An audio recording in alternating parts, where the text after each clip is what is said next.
بسم اللہ الرحمن الرحیم۔ السلام علیکم ورحمۃ اللہ وبرکاتہ۔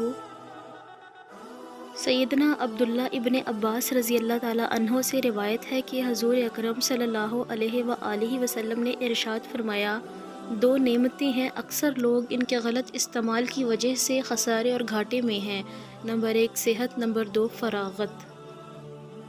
حضرت ابو موسیٰ اشعری رضی اللہ تعالیٰ عنہ سے روایت ہے کہ حضور اکرم صلی اللہ علیہ وآلہ وسلم نے ارشاد فرمایا، اذیت ناک بات کو سن کر صبر کرنے والوں میں اللہ تعالیٰ سب سے زیادہ صبر کرنے والا ہے۔ لوگ اس کے لیے بیٹا ثابت کرتے ہیں، وہ پھر بھی انہیں عنایت سے نوازتا ہے اور انہیں رزق عطا فرماتا ہے۔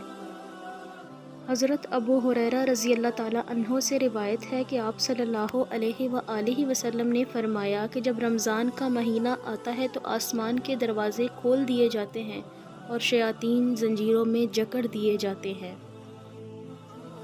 مزید ایسی اسلامی ویڈیوز دیکھنے کے لیے ہمارے چینل ماریہ خان وائس کو سبسکرائب کریں۔ اللہ حافظ۔